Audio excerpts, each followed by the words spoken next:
Did Terence Crawford, did he put belt to ass? I told y'all. Terence Bud Crawford, the baddest man on the planet. The world could hardly believe what it was seeing. Terence Crawford, dismissed as too small, too daring, stepped into the ring and delivered something unforgettable. To most, Canelo Alvarez's downfall came as a shock. But to voices like Teddy Atlas and Timothy Bradley Jr., it was the ending they'd been calling for all along. This story didn't begin with the opening bell. It was already written in whispers, in the build-up to one of boxing's boldest gambles. Crawford, the pound-for-pound king from lighter divisions, was climbing not one but two weight classes to meet the super middleweight giant, Canelo Alvarez. To many, it sounded like madness. Could his power hold up? Could he endure those punishing body shots from a man built bigger, stronger, heavier? The consensus was almost unanimous. Crawford was brilliant, sure, but Canelo was inevitable. Another victory, another page in a legendary career. And yet, behind all the talk of size and strength, another idea quietly lingered. Not about muscle, not about weight, about something far more elusive, far more dangerous. Speed. Okay, we talking about the weight classes. Everybody was saying, Tim, are you concerned about the weight? I'm like, I'm not concerned about the weight because I know Crawford. He's in the gym year round. He weighs 175, 180 pounds, and he's sparring. He's going 12, 15 rounds. He's helping all the others around him and building them. So, like, I can see if he's coming off the couch, you know? He knew what he can do before he even got in his ring. He said, Canelo can't beat me, Tim. He was like, he's too slow. I watched and I studied him. At first, I didn't think it was possible. But then, as I studied him, and I realized certain things that he did that I can take advantage of, he said, easy work, Tim. I'm going to get it done. I promise you. And I said, all right. And you saw it tonight. Long before the lights, the roar, and the first punch thrown, Teddy Atlas had already mapped out the blueprint for Canelo's fall. On his podcast, he refused to buy into the popular belief, the one that painted Crawford as too small, too fragile for the challenge. Atlas didn't waver. Not even when the fight was nothing more than a rumor whispered through the boxing world. His reasoning cut sharp, rooted in decades of studying the sport and in memories of Canelo's past. He reached back to that night against Floyd Mayweather, a fight many had filed away as history, but one Atlas knew still mattered. It wasn't Canelo's hands that failed him then. It was his feet. He couldn't close the distance. Couldn't plant himself in the right place to unleash those thunderous punches. Atlas saw the same weakness lingering, waiting to be exposed. He predicted Canelo would chase his signature weapon, the left hook to the body, the shot designed to cripple a man and slow him down. But Atlas asked the question no one else dared. How do you land that punch if you can't even get into position against someone faster, someone sharper? He believed Canelo wasn't the tireless fighter he once was. He'd grown patient, maybe too patient, selective with his shots. And against a phantom like Crawford, slipping, sliding, disappearing before your eyes, that hesitation would spell disaster. The prophecy was spoken. Many heard it. Few believed it. Well, the only thing I wonder is if Crawford was born and made in a laboratory, in a test tube, because that was science. That was pure science. No two ways about it. And again, I've been calling Crawford since this fight was made, when it was talked about, when Crawford was even a bigger underdog. And I just got tired of everybody saying, oh, he's too big. What about the other guy being too quick, too fast? And I said from the beginning that if you go back, and I know it was a lot of years ago, I get it, but you have to have something to point at. If you go back to when he lost his first fight, of course, Canelo I'm talking about, to Mayweather, it wasn't just that his hands were too slow, his feet were too slow. And he's in there with a guy with quick feet and quicker hands. You know what? It doesn't matter how big he is. What did Ali say? Your hands cannot hit what your eyes cannot see. That was tonight. While Atlas broke the fight down like a surgeon, Timothy Bradley Jr. spoke from a place much closer to the heart. He knew Crawford not just as a name, not just as a highlight reel, but as a man he had once faced in the gym. Back in 2011, those sparring sessions left an impression he never forgot. What stood out wasn't just Crawford's skill, it was his mind. Bradley believed 3/4 of boxing lives in the mental game, and in that arena, Crawford was untouchable. His self-belief didn't just fuel him, it radiated, pulling everyone around him into its orbit. Even his father carried that same certainty, brushing aside any talk of size or weight. For him, it wasn't bravado. It was simple truth. His son had the tools, the will, and the vision to conquer anyone, in any division. Bradley carried that conviction forward, projecting it to the world. He wasn't just hyping a fight. He was warning us, promising us, that something historic was about to unfold. A moment that would shift the way the sport itself was seen. Drove him to the gym, got out, had his bag still in the car, put his wraps on, nobody with him. Think about that, no one with him. Gets in the ring, says hello, in the corner by himself. I had my whole team around me. And you're a world champion. And I'm a 2-time world champion. Think about that, right? No one giving him any instructions. He come in there, pick me to pieces. And nobody knows who he is right? at the time, for the most part. No, nobody knew who he was, right? Pick me to pieces. You found out who he So was then, pretty right, quick. okay, the next day, all right, we spar again. Completely different fighter. This guy can handle anything. Mentally, he can handle any situation out there. And then, fight night arrived. The air was electric, but from the opening bell, it was clear. This wasn't the Canelo show the world had expected.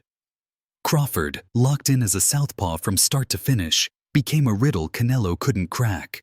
He floated across the ring, using reach and footwork like brushstrokes on a canvas, painting the exact fight Teddy Atlas had predicted. The early rounds were quiet, cautious, 2 men measuring. But by the 4th, Crawford began to let his hands go. Quick, sharp combinations that landed clean, while Canelo stood searching for answers. Then came the 6th. A single, thunderous left hand crashed in, rocking Canelo and swelling his right eye. From that moment on, the fight changed. Crawford slipped into another gear. He smiled, he taunted, he looked untouchable, an artist performing under the brightest lights. Meanwhile, Canelo grew frustrated, his feet heavy, his power missing its mark. The rounds ticked away, all 12 of them, but suspense had long drained from the arena. When the final bell rang, everyone already knew. The judges' cards made it official. A unanimous decision. Terence Crawford crowned the new king. And then came the voices. The analysis, the hot takes, the shock. But none rang louder than Teddy Atlas. Half in awe, half in jest, he said Crawford seemed like a fighter built in a lab, crafted for greatness. Quoting Ali, he reminded the world, "Your hands can't hit what your eyes can't see." And to Atlas, Crawford didn't just see in the ring. He saw through it. His vision, he said, was like infrared, predicting the fight before it ever happened. Physical ones we talk about and we understand so easily. Speed, power, quickness, legs, all that stuff. But eyes, just radar. This guy's got infrared. I said it yesterday when I was doing a thing with Stephen A. They said, what's the biggest difference? I said, the biggest difference, remember the first time you were watching TV, regular TV, and the first time you saw 3D? You say, whoa, yeah. 3D, yeah. wow, that's different. That's better.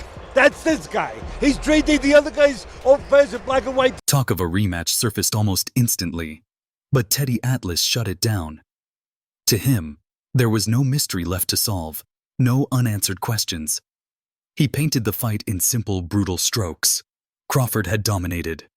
Yes, Canelo's team could have tried a different strategy, maybe found ways to counter the jab, maybe close the distance.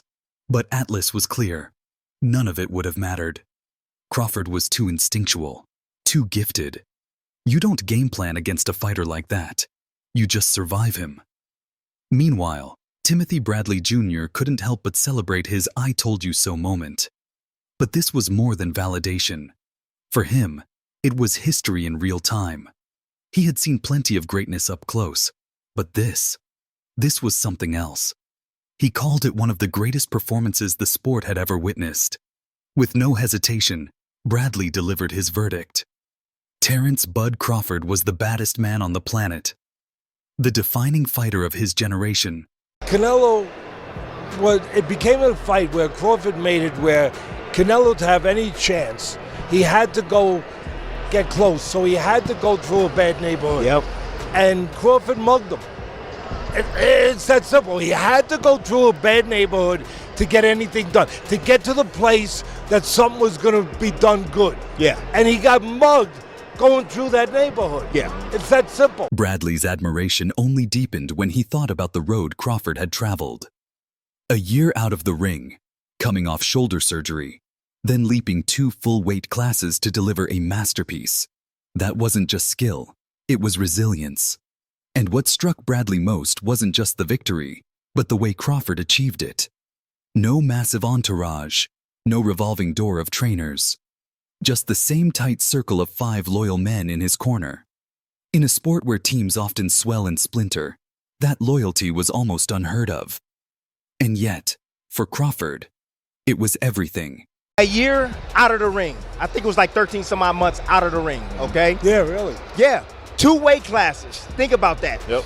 He had surgery early at the beginning of the year. Surgery on the shoulder surgery, right? Not sure which one. And to come in here and to put on that type of performance against Canelo that actually is coming off a performance, right? You expected Canelo to be sharp.